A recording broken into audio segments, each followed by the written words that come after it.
What's up, guys? Today I'm going to be talking about the top 3 reasons why you should sell all of your stuff.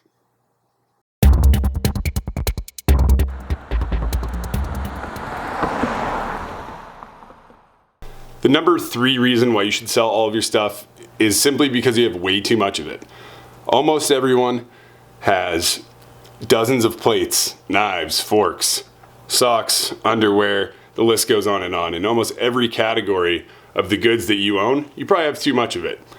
Simplifying that and dropping those levels down can really help simplify your lifestyle. If you have 14 plates in your cabinet, you're going to eat off a plate 14 times before you have to do the dishes. Now, if you're anything like me, you take advantage of that. Those dishes pile up, you get clutter and mess in your kitchen, and then when it does come time to do the dishes, you kind of dread it because the task is 4 times big as it needs to be. What I recommend and what I've started doing is paring those levels down. So if I had 12 plates for 2 people, I think right now we have 8, and we need to go down even further than that. And it's not just about plates, that's one example. But there's 1,000 things in your house that you could reduce. So the number 2 reason why you should sell all your stuff is because there's a ton of money sitting unused in your house at any given time. I know that personally because I've been recently downsizing my life with me and my partner, getting rid of all the stuff we don't need. And lo and behold, we've turned a pretty sick profit from getting rid of some bigger ticket items as well as some small stuff that we don't use. That doesn't mean those items are useless or we're never going to need them again in the future, but the beauty of consumerism is that things are cheaper used, you can always rebuy it, and likely by the next time you need it, something more advanced will be out at a more affordable price. So you can recoup some of the costs that you spent on those items when you first bought them by reselling them.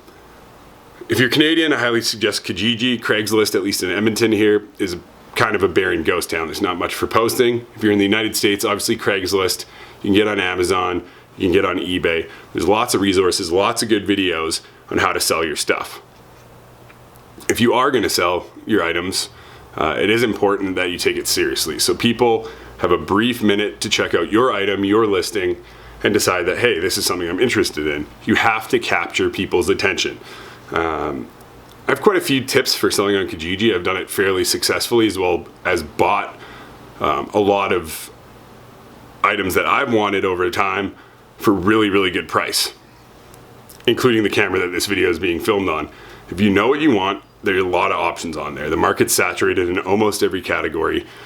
So as a buyer, that's great. You can cast a wide net of offers of what you're willing to pay for something, and chances are someone is going to bite on that. There's lots of people out there desperate for money. There's lots of people who just want certain things gone. And there's a lot of people trying to get every item at the lowest possible price they can. So make sure that when you price your item, you price it to grab people's attention. Huge prices are going to yield a whole lot of bargaining. You're going to get people lowballing you left, right, and center, and you have to negotiate. What I like to do, and it's a tactic that's worked really good for me, is posting my item at the exact price that I'm willing to take for it. Sure, I could probably make $100, $150 more depending on the item I'm trying to get, but the point is I don't want the hassle or the time investment of meeting 5 different potential buyers, having them see it, having them be picky, and having them waste your time with a counteroffer. So I post the item at what I want to recoup for it. Once I've done that, I don't even put in my ad that the price is firm. Bring it on. If people want to negotiate, that's fine. I ignore the low balls and I reply to serious offers. That's the point in time where I state that my price is firm and that it's not negotiable. If you're willing to wait, this is great, but if you priced your item competitively, you won't have to wait. People are going to see a good deal. You're going to realize that you're serious, that your price is firm, and they're going to go ahead and buy it. That's very important.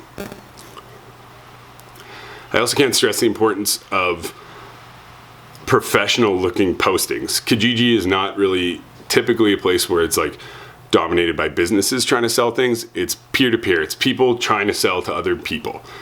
That being said, you'll set yourself way above the rest of the listings if you just take it a little bit more serious than they do. What that means to me is spell checking your ad, look at other professional looking ads, what captured your attention about them? Typically, it's a few things. Their photos are really good and professional looking. Their description and their title are concise, to the point, and provide enough information for that person.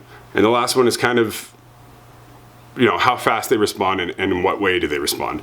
When you're responding to people, it goes a long way to put capital letters at the start of every sentence, and periods, and proper punctuation.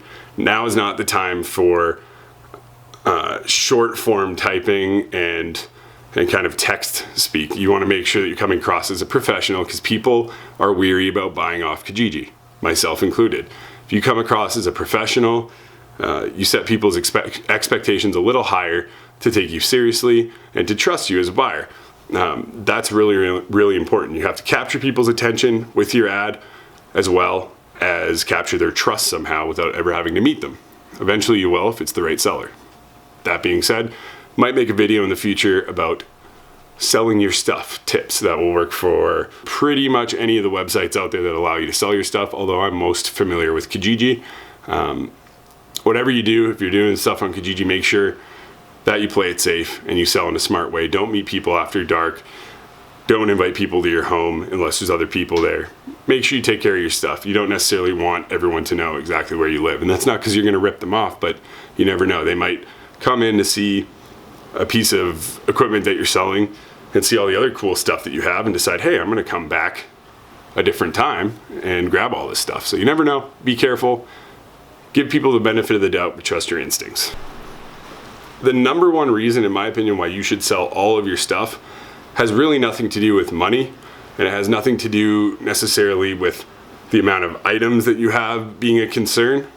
It comes down to simplicity.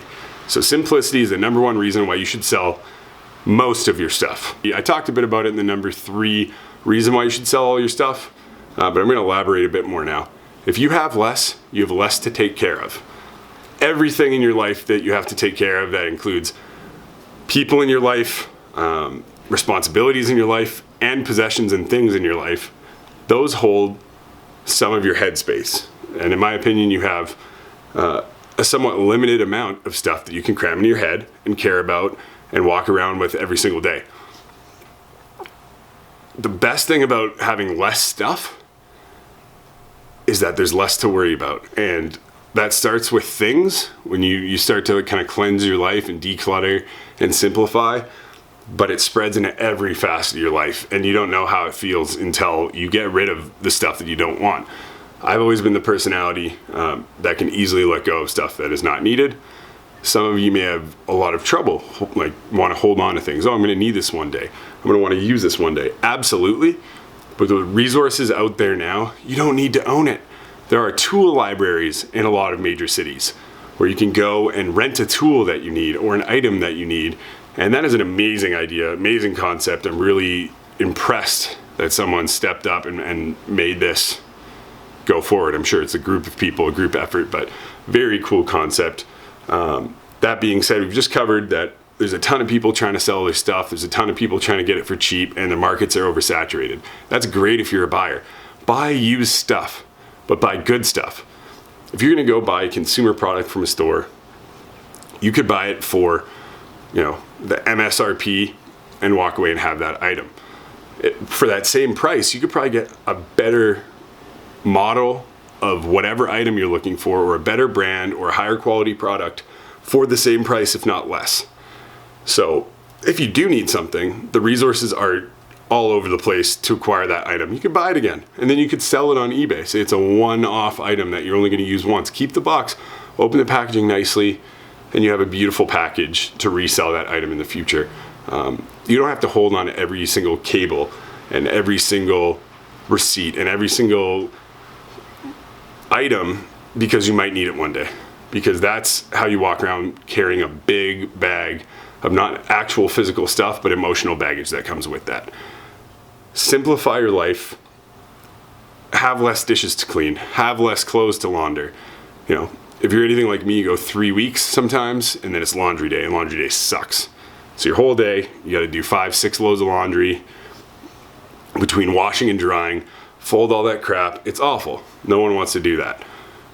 But if you have, let's say, 10 staple items, enough staple items in your wardrobe, including socks and underwear, to get you through 10 days, even a week. That's not hard to accomplish. You don't need many items to do that.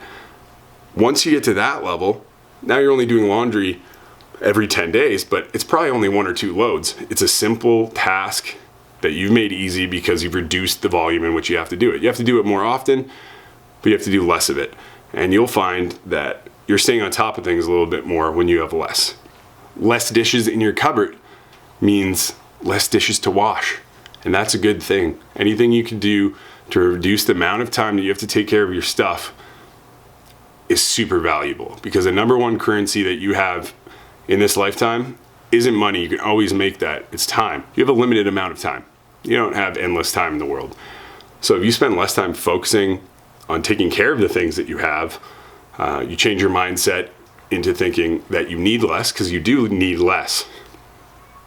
And you find contentment with the items that you do have, because the amount of money you're saving off quantity of various different consumer products, you can buy higher quality items. Now when I buy pants, I buy a good pair of pants because I know it's going to be 1 of 4 in my wardrobe.